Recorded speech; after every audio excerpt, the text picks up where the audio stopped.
I think I'm live, and I went live a little early, so we'll see. We'll see what happens. Let me see if I can see who's in here. Nope, maybe not. Maybe it's just me. I don't know.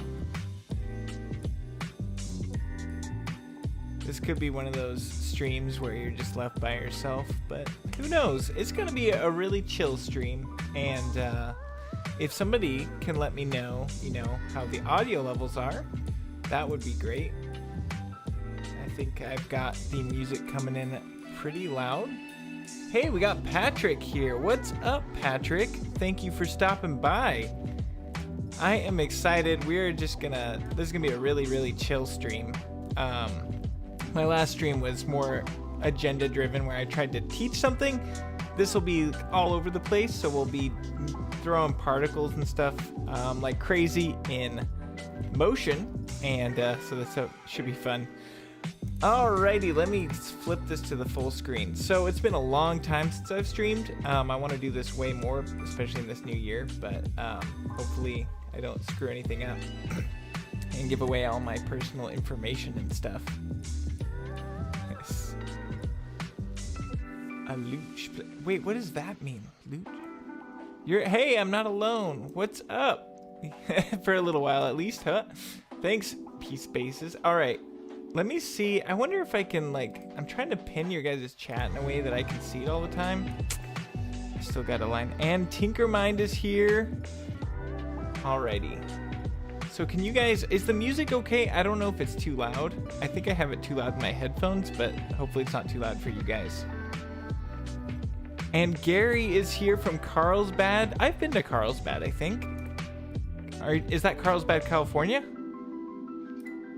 Or is that that's probably a different one. Now I'm just gonna show how stupid I am. Okay, thanks, Gary. Oh, lounge place. Oh. Yes, you were, Tinkermind. I remember you. In fact, didn't you win one of my giveaways? I think you did. All right. Yeah, I've been to Carlsbad, and it was Carl's good. No.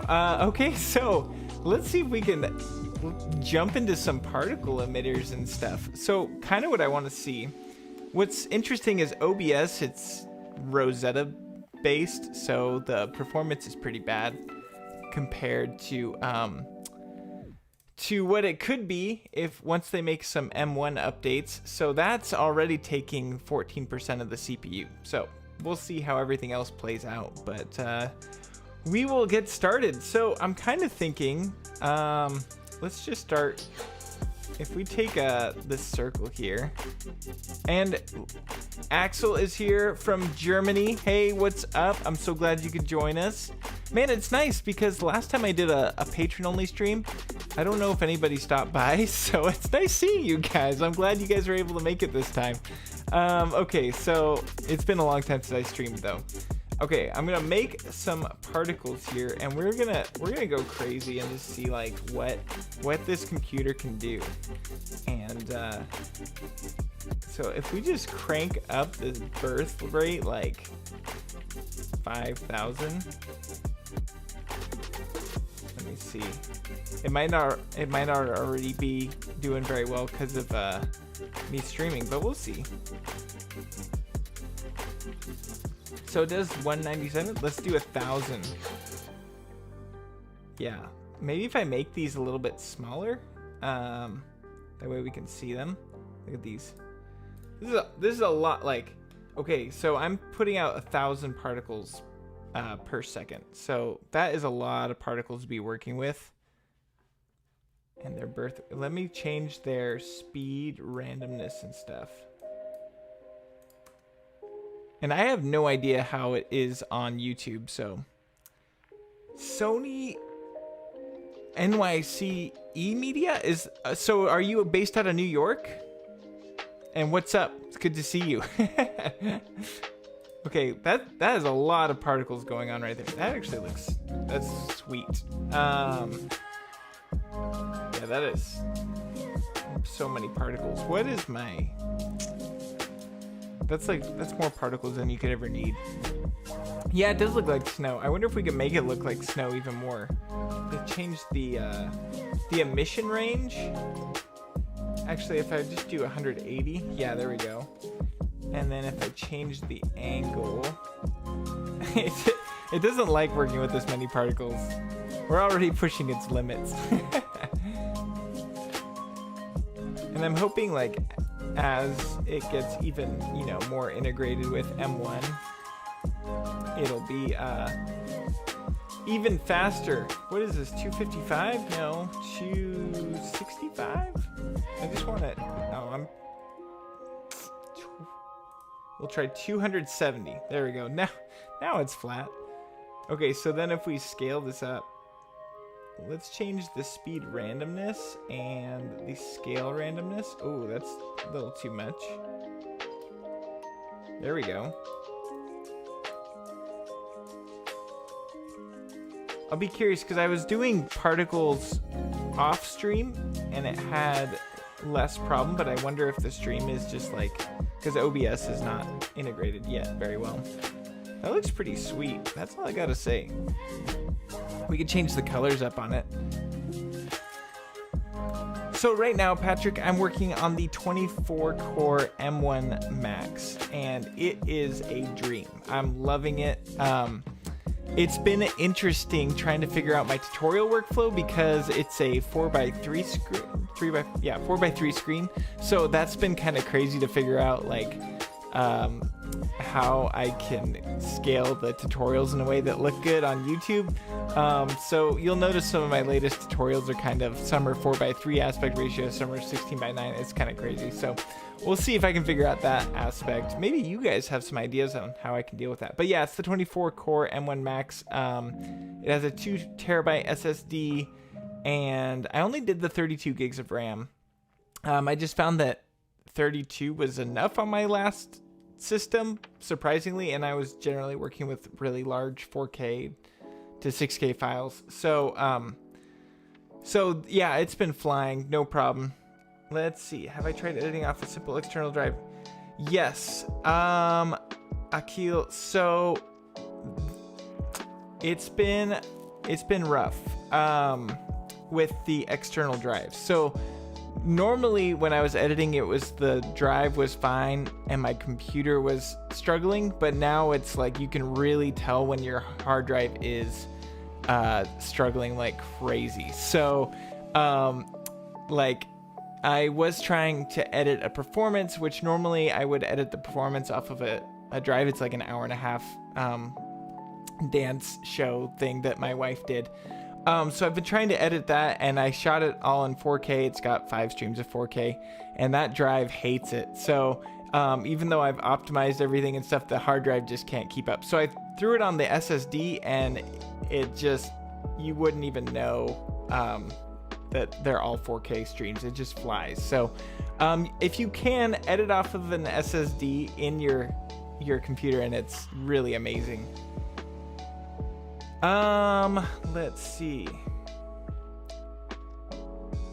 It's almost impossible in the Netherlands to get. Oh, I bet it took me a month and a half, I think, for my M1 Max to come in, and then it came 4 days late, which was sad. But oh yeah, I can turn down the music, Gary. I'll do that. Here, let me know if that works better. Is it normal with the M1 iMac to crash? So I have been experiencing more Final Cut Pro crashes than normal. My gut feeling is it's more so plugin related than it is Final Cut Pro related, but I haven't gotten to the bottom of the issue. So I would not be surprised if the M1 iMac is crashing a lot. Is the audio better, Gary? Yep, that's exactly what I'm editing off of, Patrick, when I get the chance, and that works pretty decent. But I also, for mass storage, like the performance, because it's all in 4K, it's really, really slow. Oh man, hopefully I didn't lose stream. Okay, so my drive that's kind of my storage drive, when it's not a really important client project, I don't generally put everything I got at it. So I have, what is this? It's a Seagate 8 terabyte backup drive. That thing, don't edit off of it unless you're doing like 1080 footage. So, there we go. Is my stream keeping up? Because it keeps showing me that it's buffering, and that's not good. Although I have really crappy internet, so. Alrighty. So yeah, okay. What kind of test should I throw at this, guys? This particle thing's looking sweet. And let me change color mode, colorize.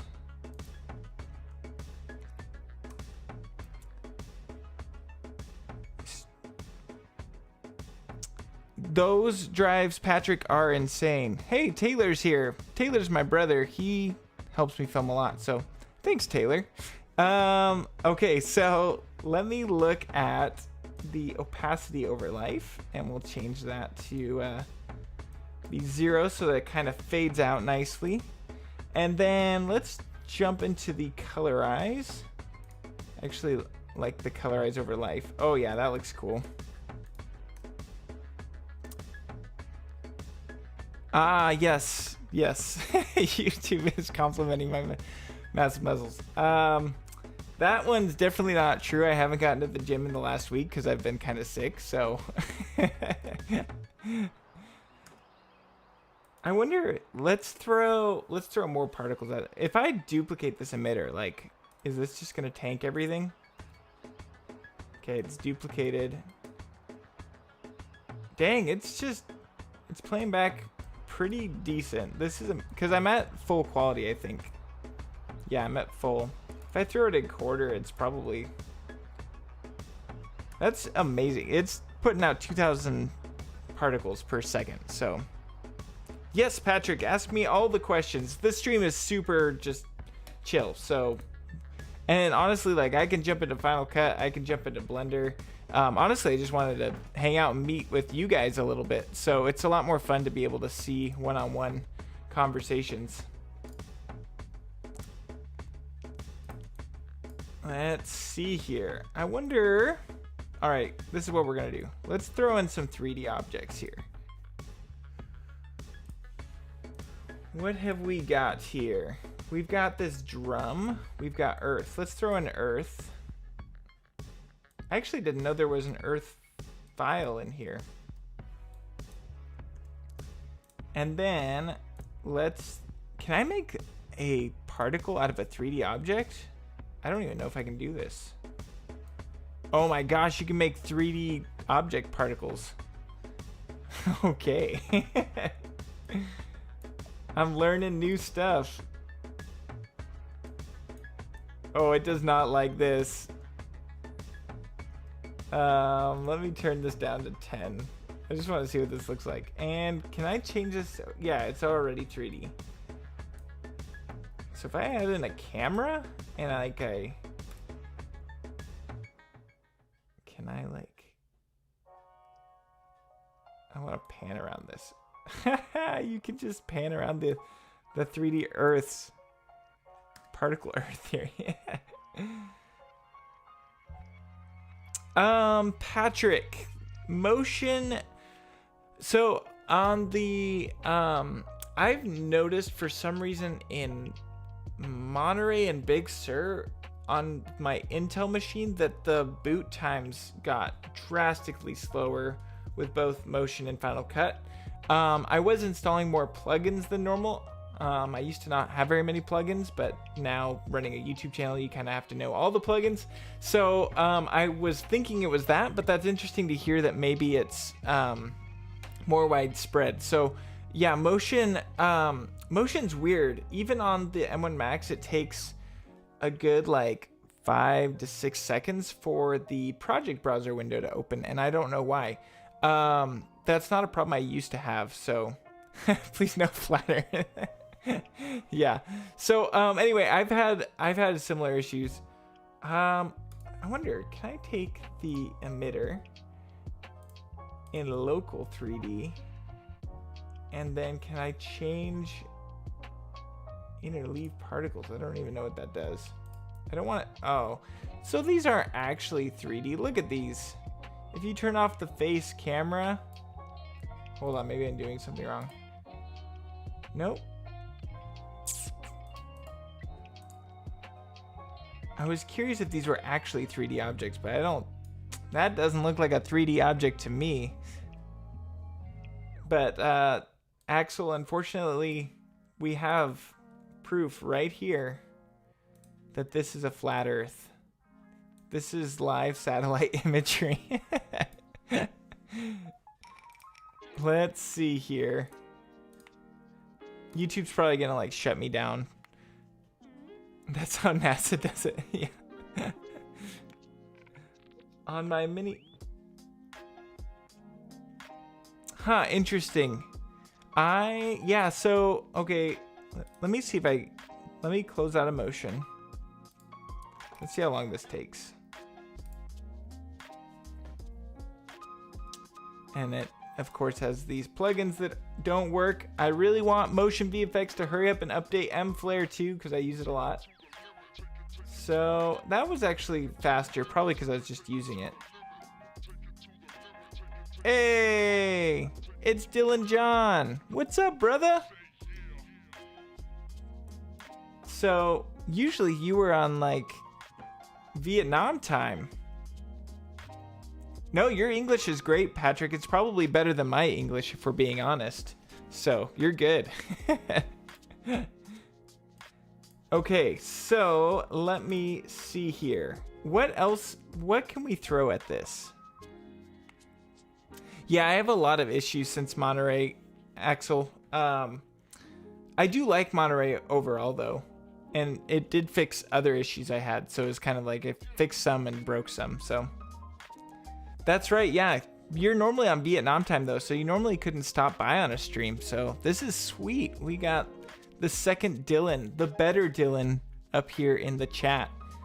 And if you guys are not subscribed to Dylan, you should go do it. I'm actually, Dylan, I'm using your LUT right now on my video. So, and I look very YouTuber-y because I got, you know, the blue LEDs. So I'm really an official YouTuber streamer now.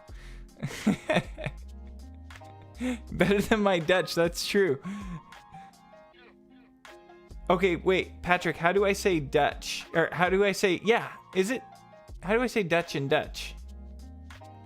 We'll see how bad my Dutch is here.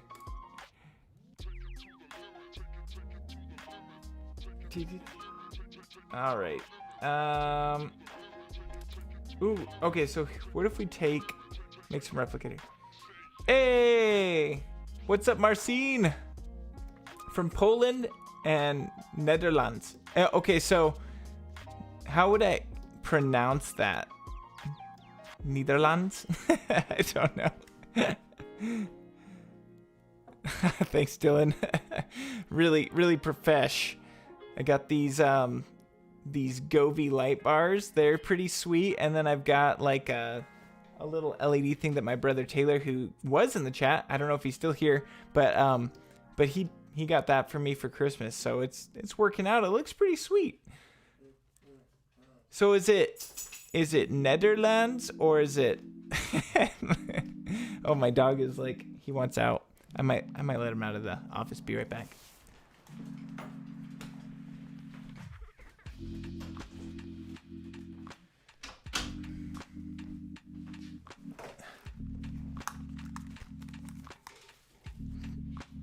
He's always there, never lets go. Hey, it's Chris. Hey, Chris. So my experience with Pixel Films is not great. So I had some tracking plugins that worked pretty good, but then like anytime there was a Final Cut Pro update, they just broke forever, and didn't matter if they updated it again or anything. I just never got the plugins working again.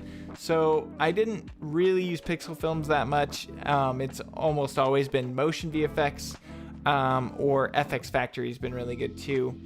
And then there's like the random plugins you can find online that I like as well.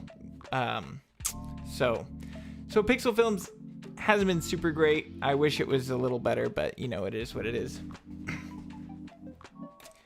I think some people have good success with pixel films. I do know that they went under fire a while back because they were stealing plugins. I don't know that they do that anymore, but it does kind of make you question if you should buy from them or not. So, okay, this is what I want to do. I'm going to add in some shapes here, and we're going to do some replicator stuff. It's really weird how snappy this feels. I wonder if the stream is showing, because the screen is 120 hertz or whatever, and generally, you know, it's at around 60 hertz. But when I screen record it, records at 24 frames per second, which is frustrating because I like to have the 60 frames per second so you can really see where the mouse is going. Yep, Dylan agrees with pixel films. Akil, yeah, with motion VFX, pretty much everything I have from them works except for M-Flare, so I'm still waiting on that one. Let's see here.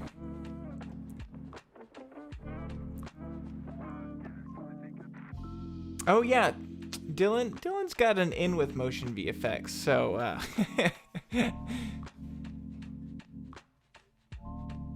Dylan, I was wondering, can you say more about your TV experience? What kind of files are there, bit rates, etc.? You know. So, oh yeah. So Marcin, when I was making TV show stuff or commercial, it's really crazy how all over the place is. So the actual TV specs, it was always, you know, 1080, but it was usually like a DNX file or ProRes 422. But then, like, when I do commercials, it's weird. Local stations are all over the place. So they'll be like, I want 10 megabytes per second. And then another place is like, I want it to be a gig per second. No, but ridiculously high. And it's really weird how all over the place TV can be. But generally on the actual broadcast television for global stuff, it was usually ProRes or DNX. Thank you. Stream looks good. Yes, the LUTs from Motion VFX they're pretty solid. I also recommend Dylan John's LUTs, by the way. That's what I'm using for this stream. So he didn't pay me to say that. Okay, so let me get back to actually doing something on here. So okay, we've got this replicator. I'm all over the place. It's a mess. Okay. So we can change the size here. I want to shrink the scale of these. Scale N, scale random.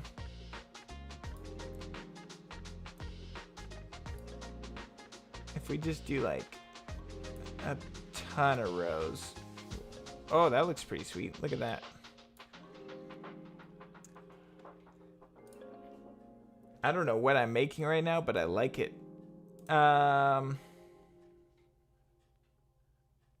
Yeah, Dylan should be paying me royalties to use my name. Granted, I got it after him.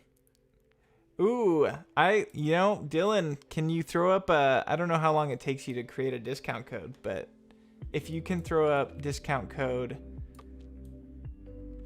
Chicken Lover right now, maybe you can do that. I don't know.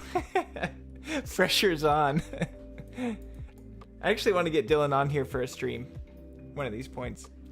He is older, so I guess I technically owe him royalties. I wonder if we can... Okay, let's take this replicator. Shuffle order. Oh, okay, you can like... Oh, I wonder if I had to... Nope, you can't do that.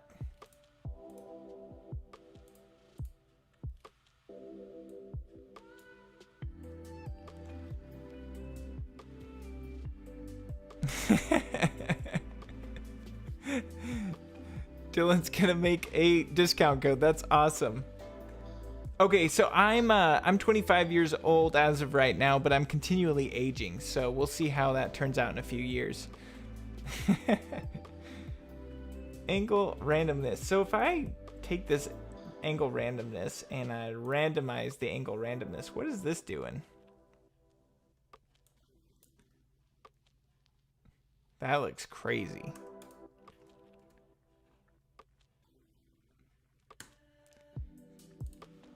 Alrighty. So then let's go. Ooh, we could try some lighting here.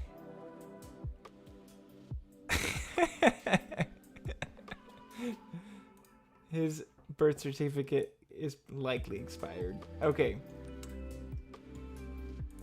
So I'm gonna just take like a bunch of particles. That's what oh, I can shift click. What if I put every particle on the project at the same time?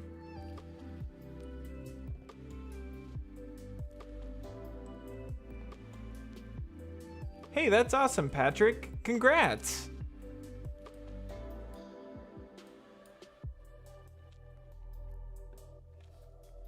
Oh, let's see. You were just commenting on my videos, weren't you? I was seeing a bunch of comments from you this morning. Wow, okay. So, I'm definitely pushing this to its max. I wonder if I can open activity monitor here. It does not like what I just did. Hey, thanks, Dawson. Okay, let's see here. CPU. Okay, you know what's crazy right now? I have every particle added to the project at once. And I don't even hear any fans on my computer. It's scary how quiet it is. Okay, it's only using 1.84 gigabytes of memory. What's the energy usage? OBS is the one using all the power.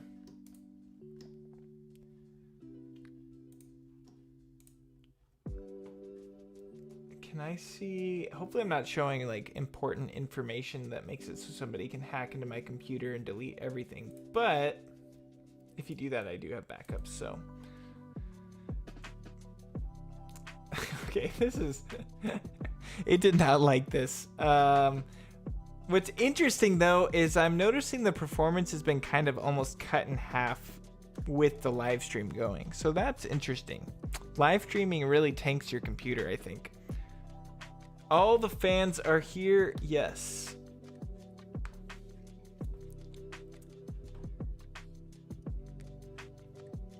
All right. This is a mess. So apparently it's not a good idea to drop in all 208 items of particles into motion at the same time. So we're gonna go ahead and force quit that, and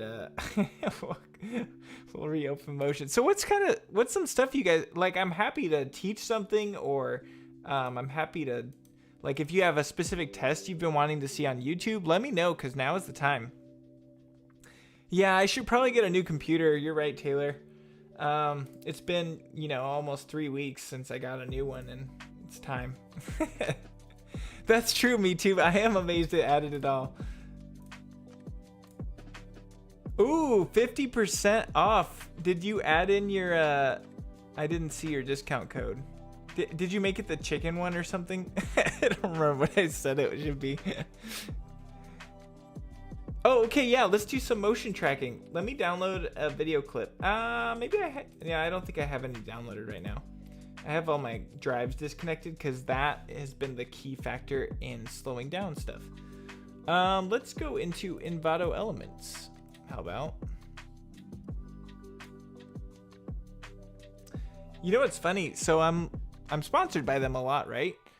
They gave me an account, but like it never says I'm actually subscribed, so I can get unlimited downloads. It's like it advertises to me as if I'm not subscribed. Okay, so let's go to stock video and let's find, like, what if we can motion track this, I guess.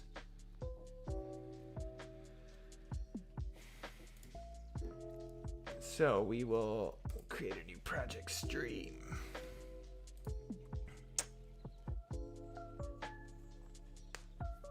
Discount chicken liver. That's great. I'm so glad. Okay, I'll just save it to my downloads.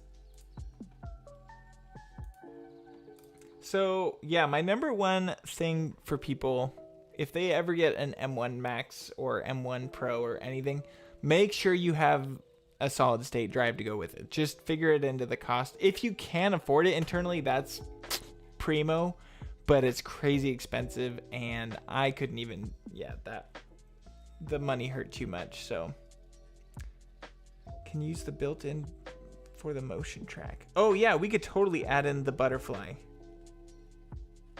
Hey Will, how's it going from Nashville? We're at 19 people. That's crazy.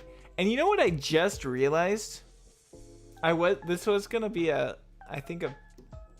patron only stream, and I think I opened it to everybody. But that's okay. I'm glad you could all come. So I was kind of sad that I was doing it just patron only. So, but I also felt like I owed them because they're such big supporters. So, but now everybody's here, so that's even better. Hopefully all the patrons are cool with that. Hey, how do you say your name? G2? Alrighty. Okay, so I think, dude, my internet is so freaking slow right now. Okay, we're still downloading this clip.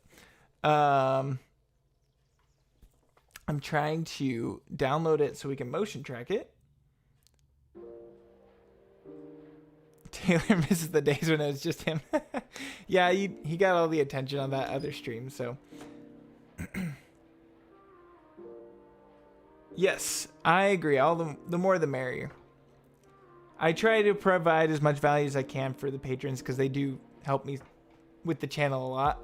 But hopefully they're not too mad because I'm really stoked that I can have everybody.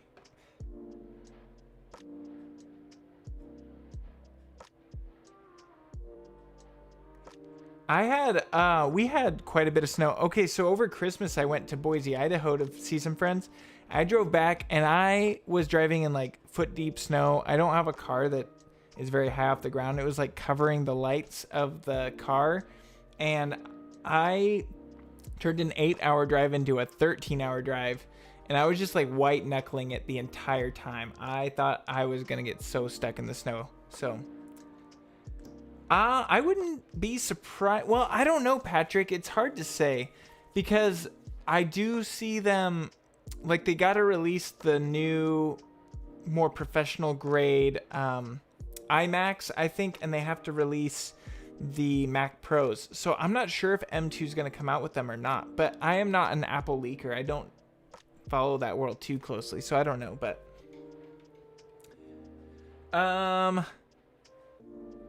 I'm hopeful. That would be super sweet. I think those are gonna be great. Is this downloaded? Oh my gosh, it finally downloaded. I can't get better internet here because of where I live. All right, so we've got this clip. Let me trim it down. Dude, if I can remember how to. Why are you not trimming? All right, well. Oh, dude, that's right. Okay, so we're going to go to filters, and we're going to go to Motion VFX M Tracker 3D, and we're going to track the heck out of this. Oh, maybe, okay, Dylan John, here, let me add a link to your website. Isn't it dylanjohnmedia.com? I think so. Yeah, here we go.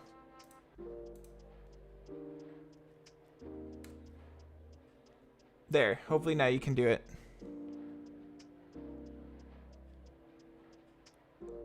Yeah, that's true. I think it just uploads it once to YouTube though, and then it distributes it to everybody. I don't think it's uploading to 20 people. There we go.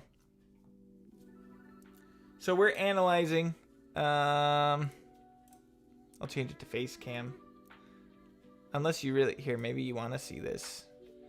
So M-Tracker's really sweet. What I'm working on right now for a tutorial, I don't know if it's going to work or not, but I want to create like a big old crack in the ground using like modeling it in Blender, bringing it in with M-Tracker. But I'm running into some issues that are frustrating due to the way Motion handles 3D files. So we'll see what happens, but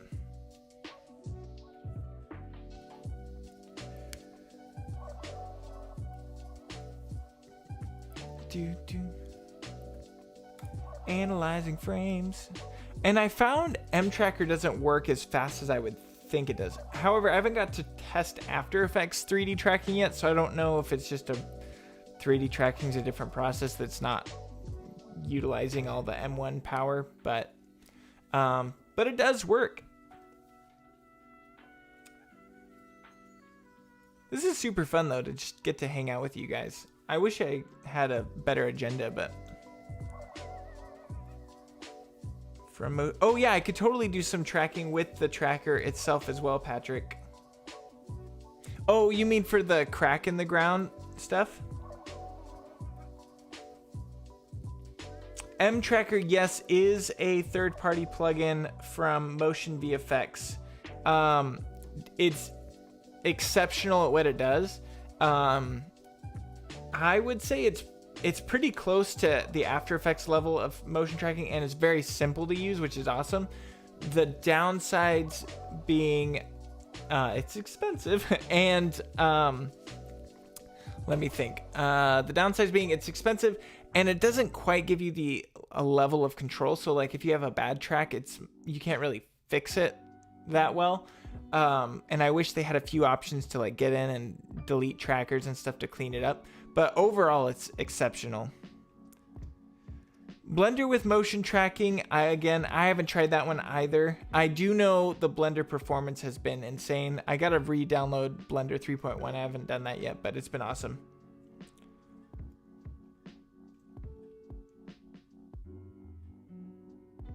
Oh, yes. Marcin, man, I fixed that on my regular videos, but I didn't fix it here. So for my secondary camera, I use the A6500, which is probably still out of the budget for some people. And I should change it out for like the A6400 is a really solid option. Or if you are just wanting a solid camera, okay, I have the Canon T3i. It is ancient, but I just took it out a couple days ago, and I was just like blown away at how good it looked. The colors are amazing. The dynamic range is awesome, and you can pick it up for like, you could probably get it for free somewhere, but it's like $150, $250 at the most.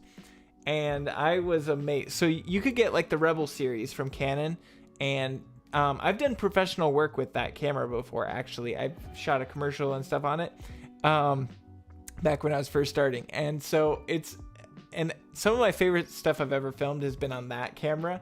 But my secondary camera right now is the A6500, and I just have some real basic lenses that I throw on there. Yeah, hopefully that answers your question. Okay, so, dude, why is this still calibrating? Come on, Motion. We'll see if we ever get there. So why do I use the A6500 above the Canon T3i? That might be another name for it.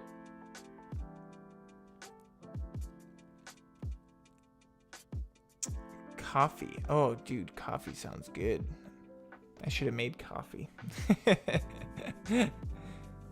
So, okay, the reason I use the A6500 over the Rebel, because it shoots 4K and it can do 120 frames per second, 1080, and also the colors match much better with my A7S III. So it's a lot easier to dial in the settings. I can get them almost identical. And then the dynamic range is just better on the A7S III. So it's way easier to camera match. But yeah. Let's see here. Okay, dude, this is I've never seen it take this long to calibrate. I feel like I could just go make coffee like Patrick is saying, which is a genius idea. Except for the coffee makers are ways away, so. Pickle juice. I could go for some pickle juice. Right now I'm using the Yeti. What is it? I think it's just the blue Yeti. Yeah. And it sounds really good. It just needs a little processing to get it sounding really great, but why do I use the motion VFX tracker over using After Effects or something? That's purely for speed's sake, so it's a lot easier to integrate within Motion back and forth with Final Cut than it is After Effects. But if I have some higher professional work that I really need to fix a track or something on, then After Effects is the way to go for me. Specs of my machine, Vladimir, are they are the the M1 Max 24 core 2 terabyte SSD, 32 gigs of RAM, and I think I hit them all. I think that's it. Luckily, Apple computers are easy because like I also have my PC that's got really bizarre specs that you're like, I don't know what those are. So analyzing scene. This is surprising. I thought this was going to go a lot faster, but I really do wonder if the stream is killing it. So GPU, yeah, the GPU is the what is that? The 12 core. Let's see. I don't want to reveal. I don't even know why. Maybe it's okay to show it. I don't want to reveal my serial number though. So I'll read it off.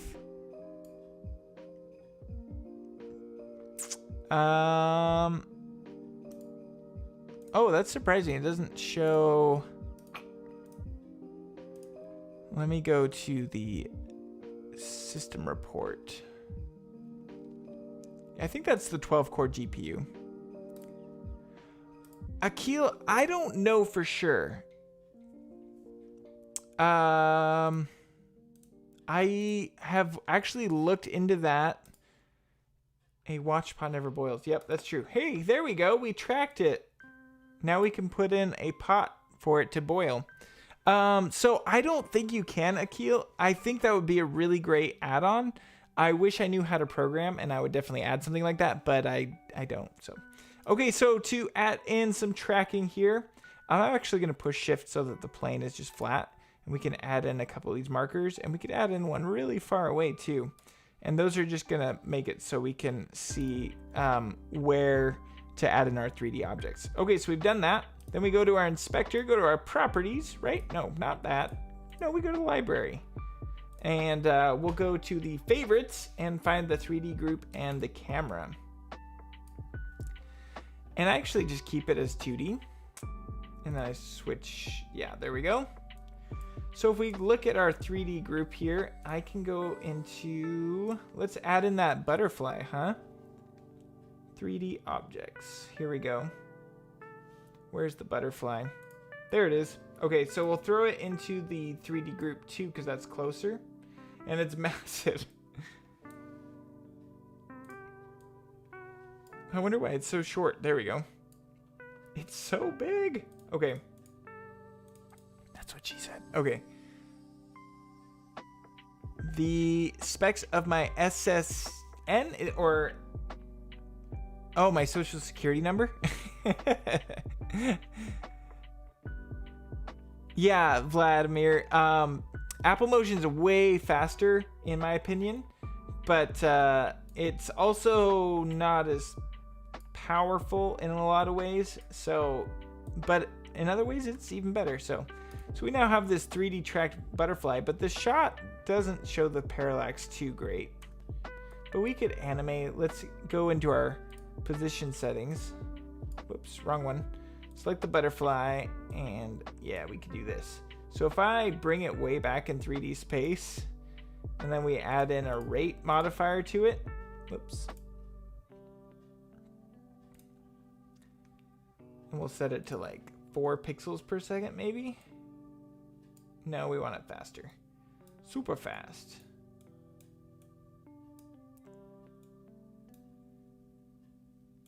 And then let's bring it way back here. So now that'll be flying in 3D space. Oh, I brought it too far back. Someday I'll learn.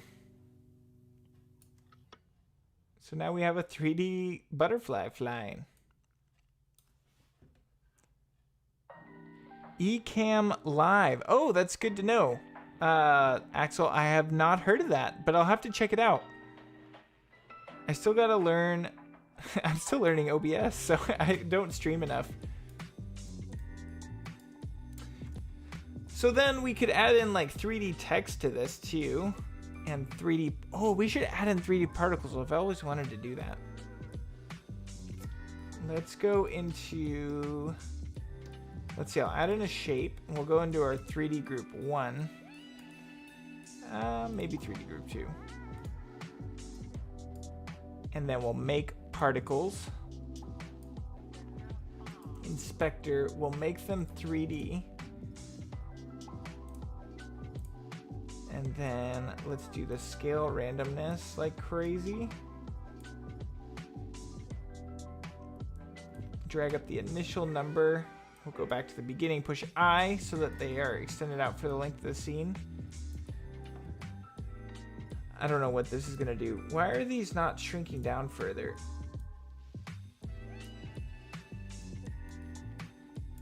There we go. And I wonder if I change the point over to rectangle? See what that does.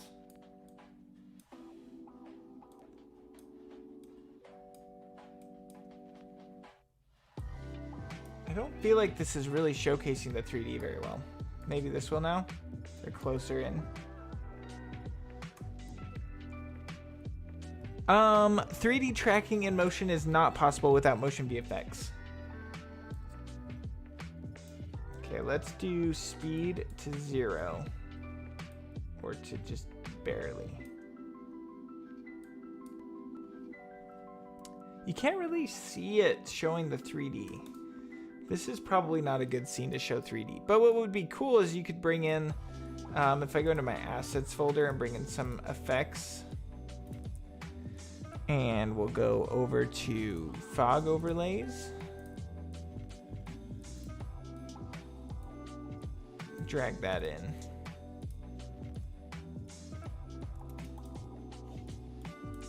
And we're in the 3D group there, so we'll set that to screen, and that'll, well, that should, for whatever reason. Why are you not? It should be making this invisible, but it's not. That's weird. Wait, what happened? I haven't seen that problem before. Let's look through some of these.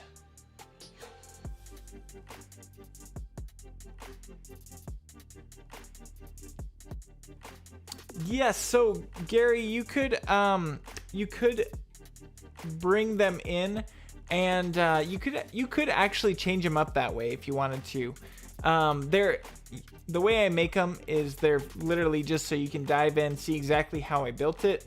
But you could literally move the points around to whatever you want. And the way I set that that file up with the camera locked to that red box, you could move that anywhere. So that one would be really easy to change the routes on. But it definitely depends on the particular patron file. So some of them are really easy to change.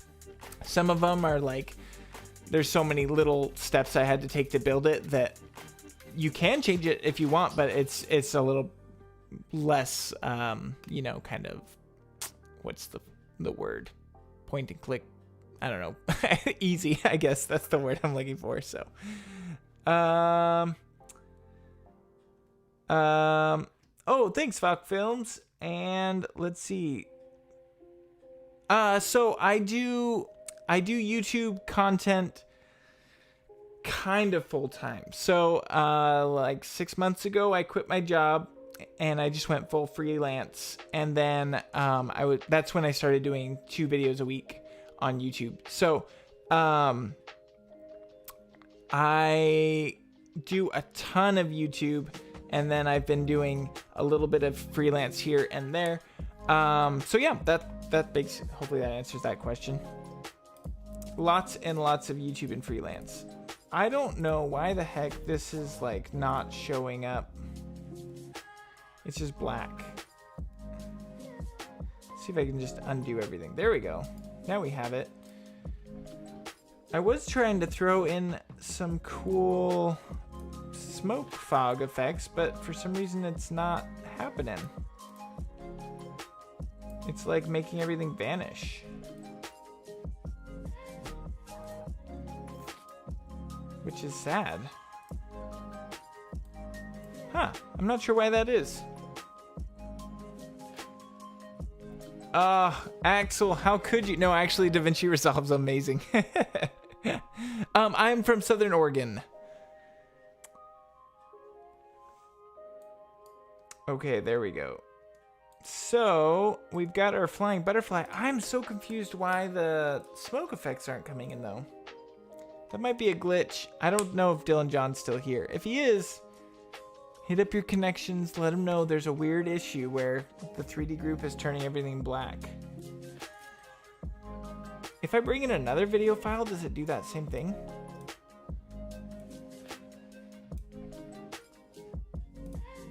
I don't even know where it is. That's weird. Well, that's a bummer. I was hoping to show some cool effects there. Hey, what's up, Joseph?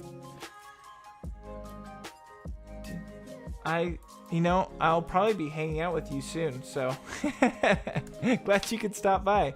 Cheers from Switzerland. Thank you so much, Slim Sim TV. I'm glad you guys think so. Honestly, YouTube is the most fun job you could ever have. So it's been such a dream of mine. So I'm really glad that I have a lot of support from you guys, because that means a ton. Are you guys both from... okay, are you guys both near Poland? I am doing well, Joseph. I am living the dream here in Streamland. I'm not very good at the streaming part. I'm still learning how to like integrate doing stuff with streaming. So maybe I'll jump on over to just full face cam and I can just keep answering questions. Unless if you guys have something you want me to like showcase, I could even open Blender and like do random stuff in there too, but or compressor or whatever you want.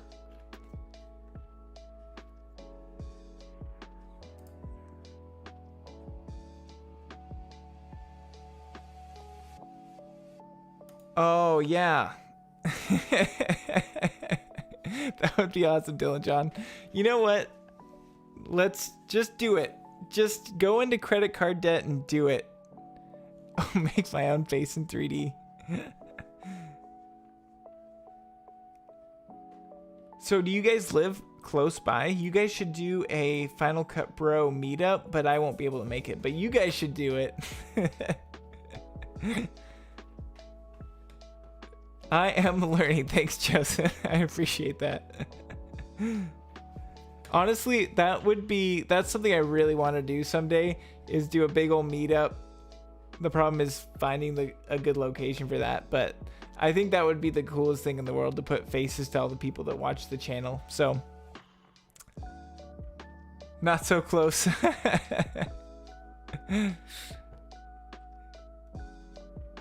What are some of your guys' favorite plugins that you use? I am using the 24-core M1 Max, the Bisco, you know. Come to Bern.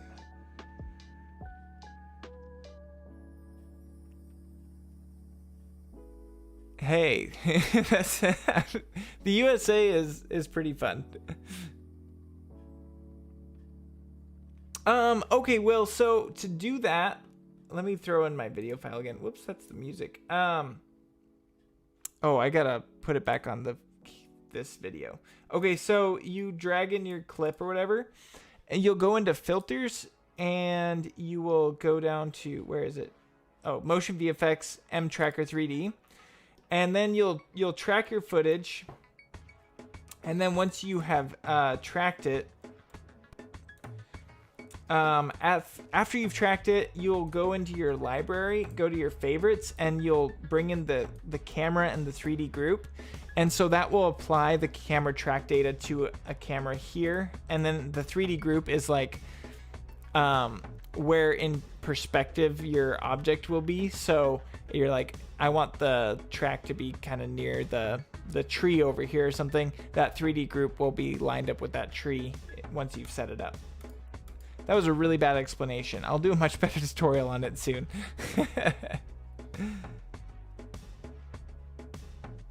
I have not tried the Mac Mini, so I don't know if it's good for streaming.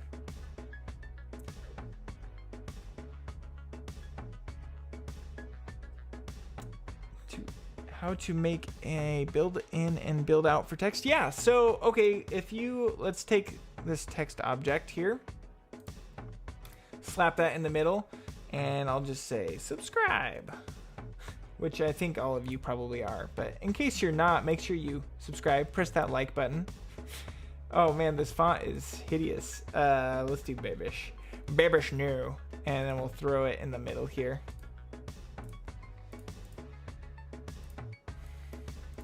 Okay, so let's say we want this to pop in. I do not like the placement, but you know, sometimes you just get what you get. Okay, so we'll go to our scale settings here and we'll add in a parameter. We'll do overshoot this time, and I'll shorten it down with O. And then we'll set the start value to -100%. And so now this is gonna pop in like that. So let's say that that's the in I want for my animation. So you'd come to the end of that and push Shift M. And I don't know if you can see that green marker. I wish I had a way of like zooming in, but I don't. So double click on that green marker or whatever color it is for you. It could be any of these colors. And then you'll set it to build in optional. So now when you publish this with Command S in Final Cut Pro, it's going to have that as the intro point. And then you would do the same thing for the outro. So if I duplicate this overshoot and bring it to the end, and then set the end value to -100% and the start value to 0%. Go up here to the end here, Shift M, create that green marker, build in or build out optional. So those are your in and out points in Final Cut Pro. So you just have to save it with Command S to publish it, as long as you're in a title document. I'm not, but we could convert it also. So if we go up to File, Convert Project to Title, it'll make it a title, and so now this will work in Final Cut Pro. So you could definitely do that. Yeah, that's kind of how you do the in and out points. Hopefully that answers your question.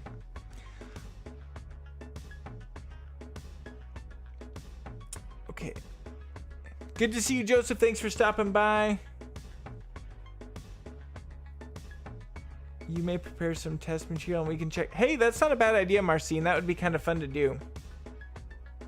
What happens in Vegas stays in Vegas. Good to see you, Slim. Sim, thanks for stopping by. All right, I'll vote for the Knights. You go, Knights.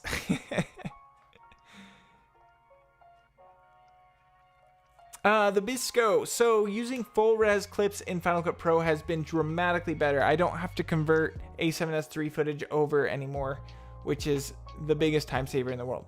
However, you have to have a fast hard drive. So that's my next purchase, probably, is to get a better SSD drive, external, probably one of the T7s or something, because that's a problem I've been facing a lot. Is I have the powerful computer, but the hard drive is total bottlenecking it. So right now I have like the projects I'm working on completely on my computer, and then I have them backing up to Google Drive with the streaming ability, which is really nice. It keeps the data off my computer until I need it. But I don't have a lot of space on the computer. 2 terabytes does not last long in the video world. So yeah, that's that. I forgot where I was going with that. You don't need to downsize the assets, though.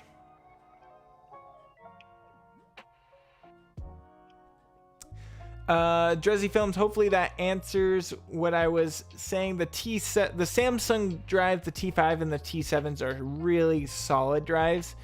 They're kind of the standard for the professional line of work for editing, so definitely recommend those. I need to get affiliate links to those. Unfortunately, I don't have one, so I don't want to put an affiliate link until I buy it. So yeah.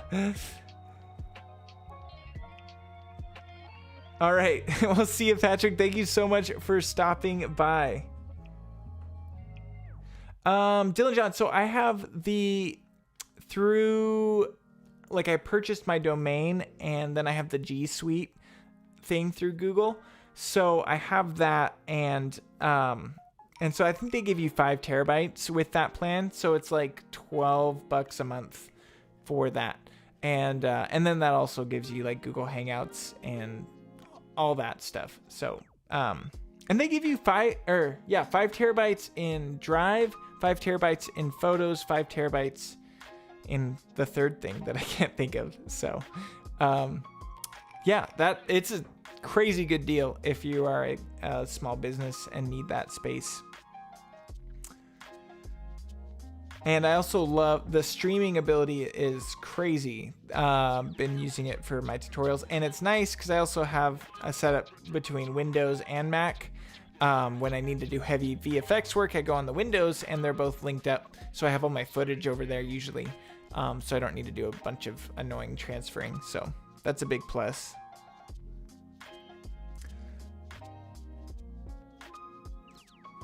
Yes, I would love to create a course, and I would love to do the whole passive income thing. I have looked at making a course, but holy moly, they're a ton of work. So it's definitely in the works, but it hasn't happened yet. So I'm hoping, I think it's going to be one of those things where I create the plan. I don't know why. Here, I'll go to Facecam here. I think it's going to be one of those things where I create the course material, and then I build one out, one per week over a few months, and then release it. But it's definitely taking a lot more planning than a lot of my tutorials do, but it's in the works. But I also don't want to make just I don't know, there's a lot of courses out there that are just courses to be courses, and I want it to be way next level. So there's that too.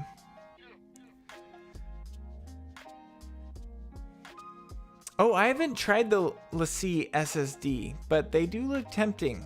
And LaCie makes, at least they've been known for making good drives. I haven't used them in a long time. I have a few hiding in a closet back there that are really solid, but they aren't SSDs.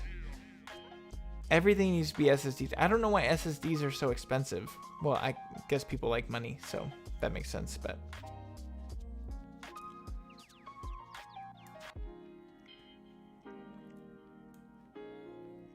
yeah, so okay, I'll go through so some of my favorite plugins are Color Finale is really great. For professional grading, and then I really like the motion VFX plugins they're just really next level. So definitely pretty much anything from them is great. FX Factory has really solid plugins too. I've been impressed with, I use Levelmatic a lot. Somebody in my comments was saying they were having a hard time getting it to work and didn't like it, so make sure you hit up a trial if you want to try some of those. They all have trials on FX Factory, or 80% of them have trials or something. So try it out if you want to try out plugins there. And then let me think. I like there's this one guy, the Final Cut Bro. He makes some decent plugins. So TheFinalCutBro.com. And then I'm trying to think. Oh, okay. See ya, other Dylan. Thank you so much for stopping by, my brother. Hopefully we can get you on here soon for some Q&A or something.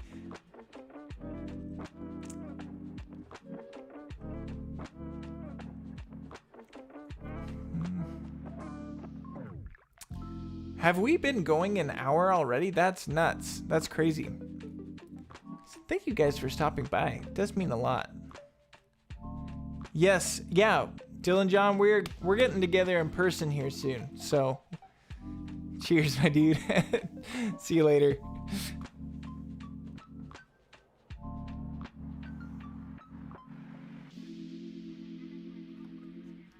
It's weird seeing myself on delay. That's trippy. So, do you guys like? I mean, this is the time. Hit me with your hardest questions. Well, not your hardest questions. Don't give me anything like political or anything like that. But give me the second hardest questions. The questions about editing. You can get my plugins at TheFinalCutBro.com, and I want to add a lot more, but if you go to TheFinalCutBro.com,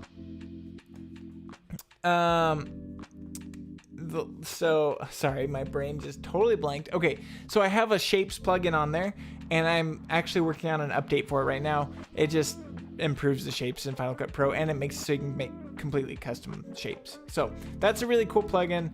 And then I have my handheld plugin. Now I'll give you this. It's $5 or something on there, but you can get it for free if you go look up my Truly handheld plugin. There's a free one, so save yourself some money.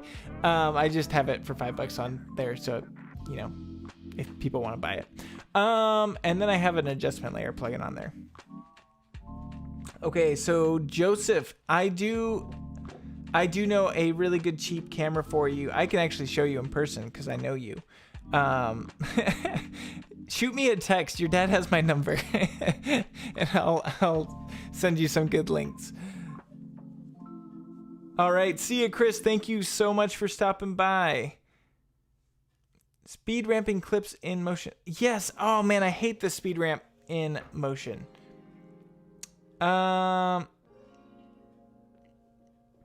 Let's see. Okay, I wonder if I can show that. Let me answer Marcine's question up here. So I do have experience with other programs. I have used DaVinci quite a bit. DaVinci is really, really good, especially in the Mac ecosystem too. It's insane. So if I had to recommend one, I'd say DaVinci. I've never used Avid, but Avid is the standard for big budget movies and stuff. So if you have the ability to learn Avid, that one would probably have better returns if you are wanting to get into like very professional TV production, movie production. But I've never used Avid myself. So, but if you're trying to get into like the YouTuber side of things, I would say DaVinci is really solid. So pick your battles, figure out what you want to do. Okay, so for speed ramping, I don't have a good method for it. Usually I like speed ramp in Final Cut Pro and export to motion because I really don't like the speed ramping in motion. I wish I had a better answer for that. We will see you, Joseph. Okay, so Axel, you're supposed to grade your footage at the very end. I don't like looking at ugly footage, so if my computer can handle it, then I will do the grading as I go. I'll throw on a quick LUT or something like that, and then at the very end, I will fine-tune all the grading. But sometimes I'm working with footage that the computer just can't handle to grade, so I'll wait till the end to do that. Keaton, I don't know on Avid. I think it probably is good. That's why movies are made on it. But if I look at it, I think it sucks and it looks ugly. So I have no idea. Yes, SB16. I can't. Well, it depends on what kind of montage you want, because I do have a montage that's like a couple frames. I do have a tutorial on that. Let me see if I can find it. This might take me a second here. And we'll go here. Where is it? Montage. Nope, that's not the video I want. Edit a montage in seconds. Okay, so this might help you. I don't know. It depends on what you want for a montage. Oh, that's interesting to know, Axel. Okay, so that's a montage video. Yes. You might be able to hear my dog whining outside. He really wants to go outside. So I'm going to let him outside. Don't leave. Unless you need to. Then you leave. Be right back.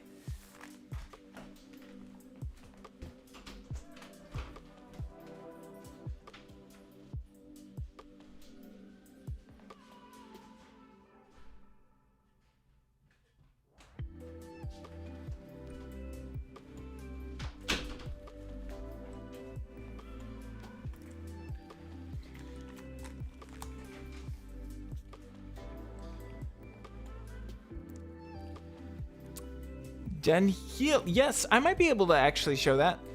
Dude, I'm still struggling to say your name, but let me see if I can show that. The problem is finding the footage where that happens. Let me see here. Because this shot doesn't do that. Does it? So I'll show you how you can do it. This shot doesn't showcase it very well. Let me delete these markers. Okay, so let's go in. This is more so with the old tracker in motion.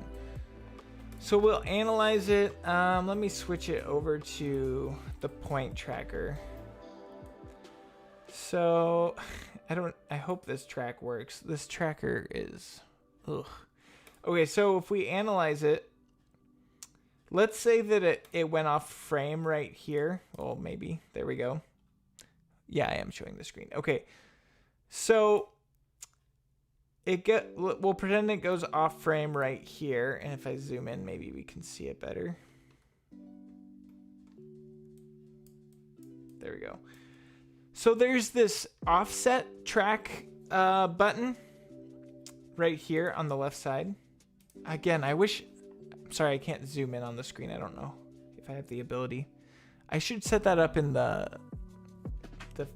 settings, but that's another time. Okay, so you can set it to offset track, and when you click that, you can go to the last frame where it has a tracking marker, and then you drag your tracker to an alternate location. So let's say I want to track something that's over here because it's on frame. We'll push analyze. It'll continue. You'll see it's continuing the path of the track over here, even though the object is tracking from that side. So now that track is continuing on, and so if I were to have an object here, we'll add in a rectangle. It's going to maintain that track the entire time, basically. Let me match move this. Okay, so now that rectangle is going to maintain that movement all the way. It's not going to jump off to the side. So hopefully that makes a little bit of sense. That's kind of the quickest way I can show it. It's hard to show it without the footage actually kicking it off. Maybe I could track something lower, but hopefully that gives you the idea. So like if I were to track down here, turn off offset tracking, analyze it, and then it gets off there, then I would change it to offset, go up here and retrack it, analyze that. So now that track is continuing off the frame. Hopefully that gives you an idea.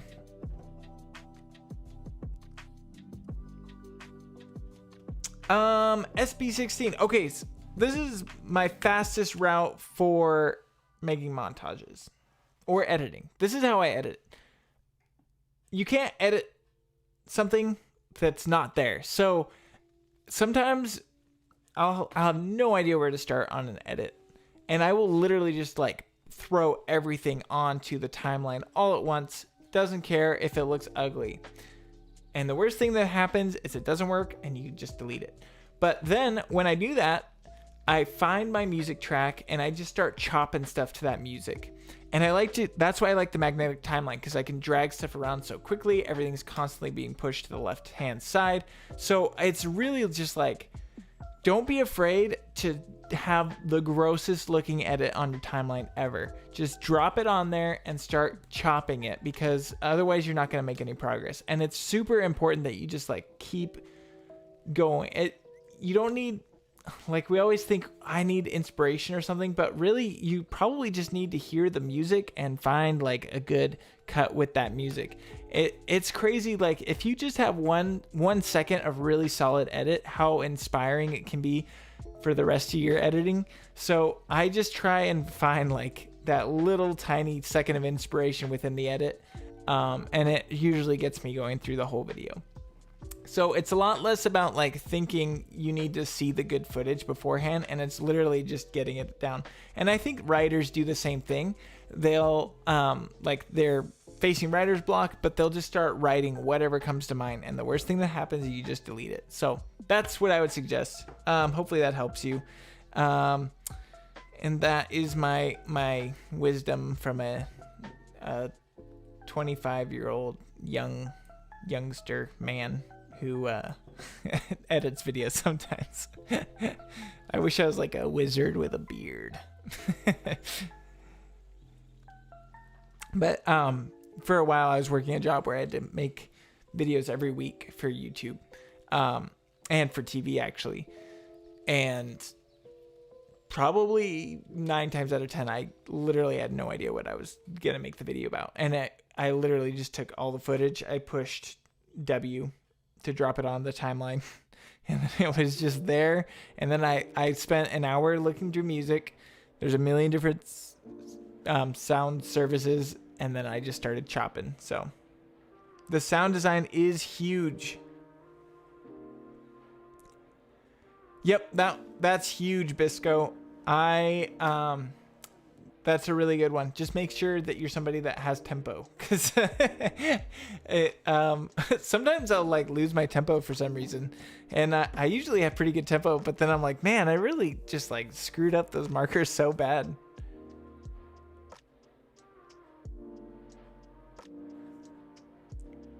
Yeah, I would totally be up for that, Marcine. Honestly, you guys like just send me videos. I'm so up to see it. I'm happy to give feedback and stuff. I won't pretend to be like the best in the industry, but I have some years of experience, so hopefully I can give you a fresh set of eyes on it.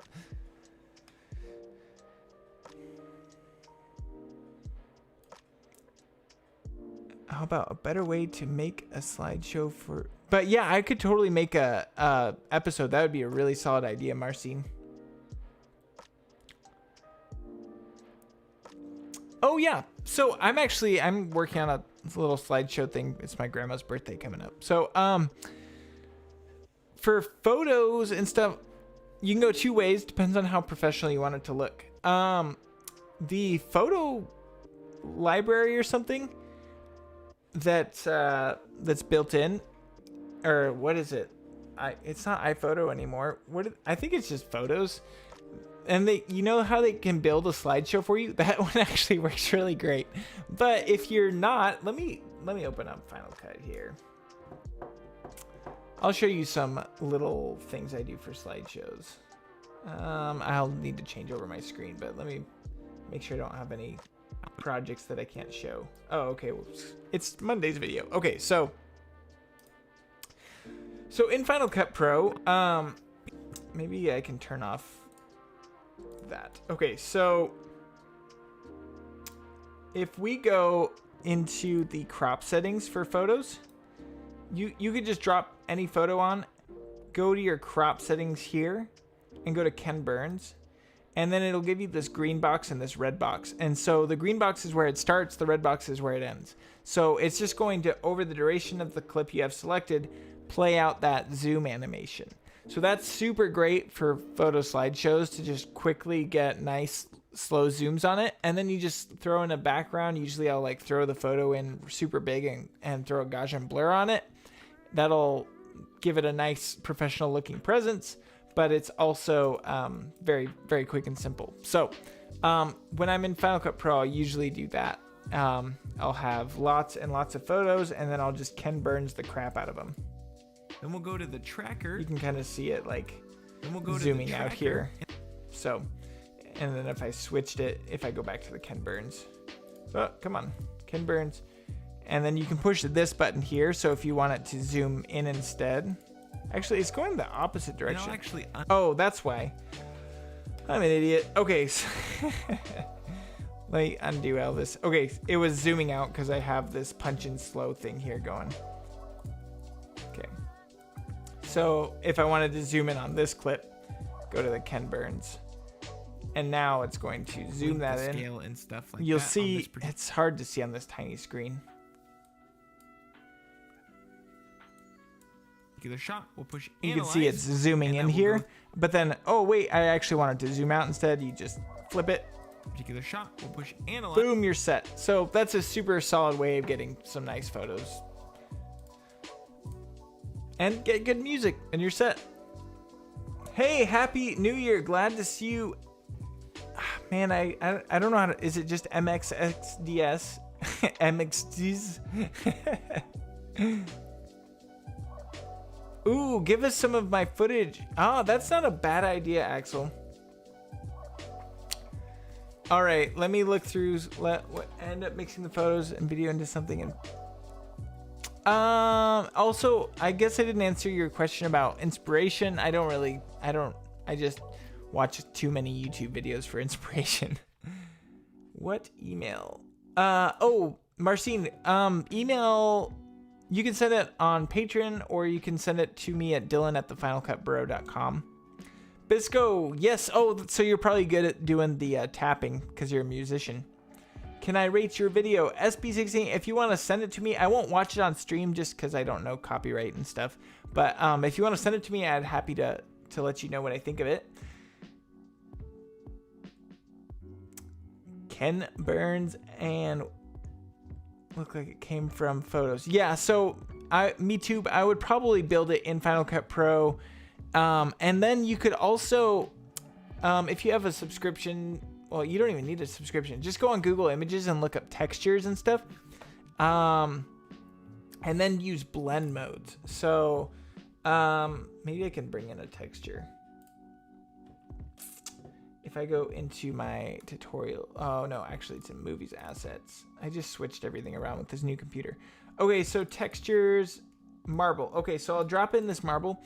I use this all the time too for slideshows. So I'll like scale it up and I'll use a blend mode overlay.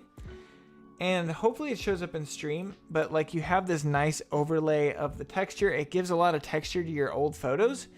And then I'll just go in and rotate it over the duration of the clip. And so now it's got this nice, I would make it way slower, but it's got a nice slow rotation over it. And that adds a lot of cool dynamics to your video.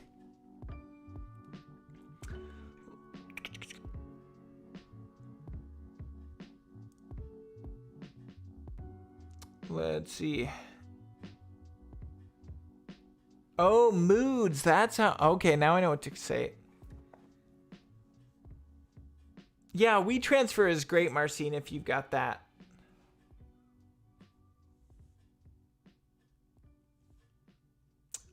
So by selecting them in motion and setting them as, so if you push Shift M,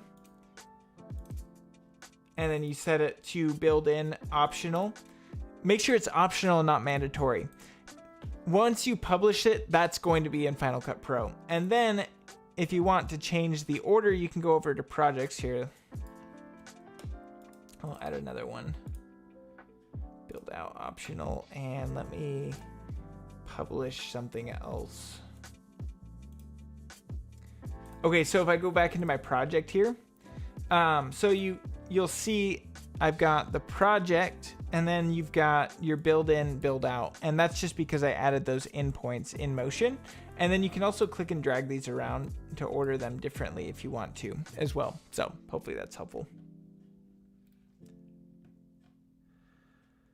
Can you do a quick rundown of speed ramps if possible, dude? Sure, I could do some speed ramp stuff. Alrighty. Let me bring in some footage. What footage do I have here? Let me think. Oh, you know what? Let me go into disk utility and remount my drive. Mount it up. It's a slow spinning drive, so who knows when it'll open? Could be any day. Is it opening? I don't know. Oh, I didn't just unmount it, did I? Okay. A7S3 tests. Maybe that's a good one to see. I don't know what we'll see in here. All right, we'll see you, Axel. Thank you so much for stopping by, my dude. And everything's missing.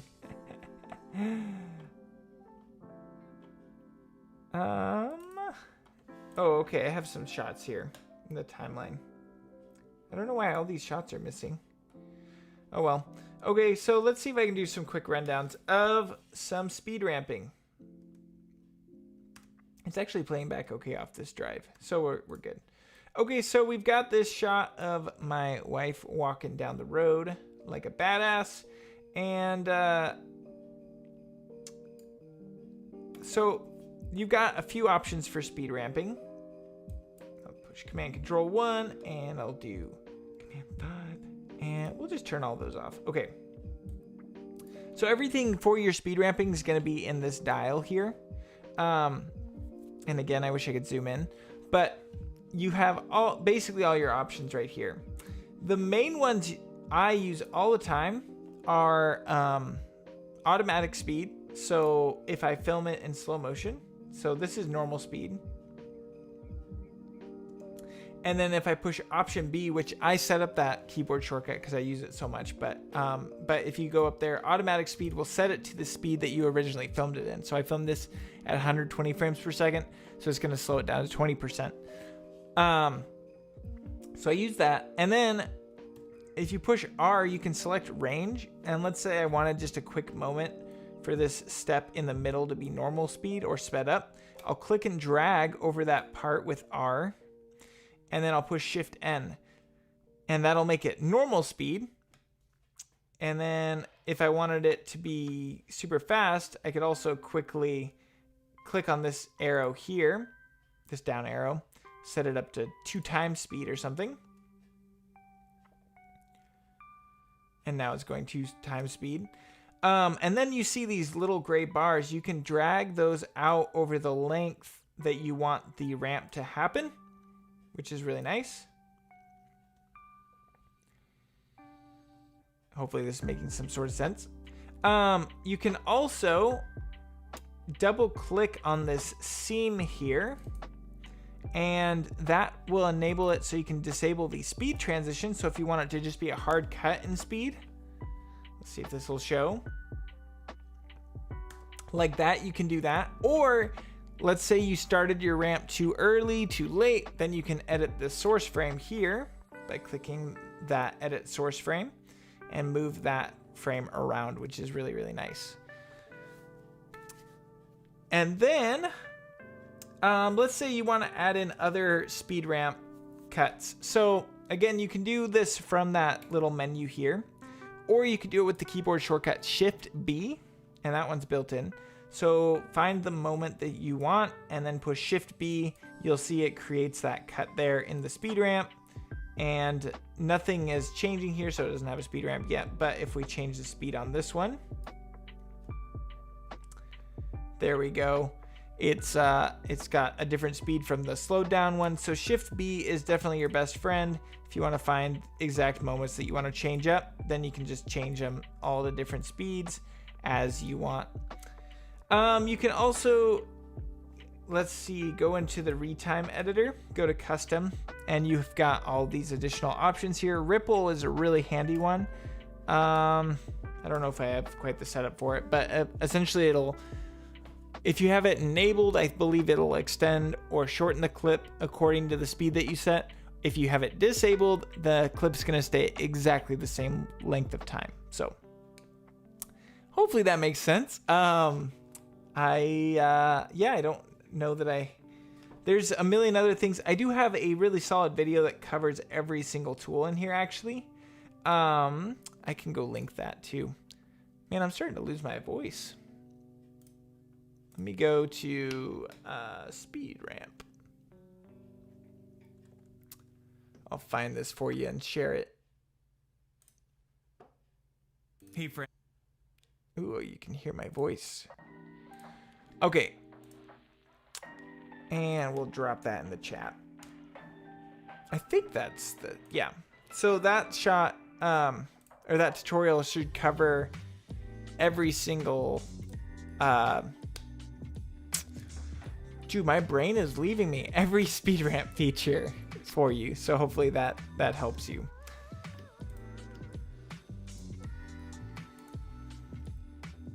I'm trying to think if there's something. Oh, there are like these instant replay and rewind features and stuff, jump at cuts. And those are fun to play around with, but I have used them a total of 0 times. So if you want to play around with them, you can. But they basically are, in my opinion, I could be wrong, but I think they're a little bit more gimmicky. If you activate instant replay, you'll see it like resets it. And it goes back and then goes instant replay and adds this little like title thing and whatever. So you can totally use those if you want, but I generally don't. So anyway, I think my voice is totally leaving, but I am so grateful that you guys have stopped by. Thank you so much. And I'm really looking forward to making more videos. My goal in 2022, more live streams, more content, and we're just going to have a fun time. So thank you guys so much for stopping by. I really, really do appreciate it. And yeah, stick around for Monday's tutorial. I'll be showing how to make some clone stamps. It shows both Final Cut Pro and Motion. And yeah, thank you guys, and I can't wait to see you in the next one. Peace!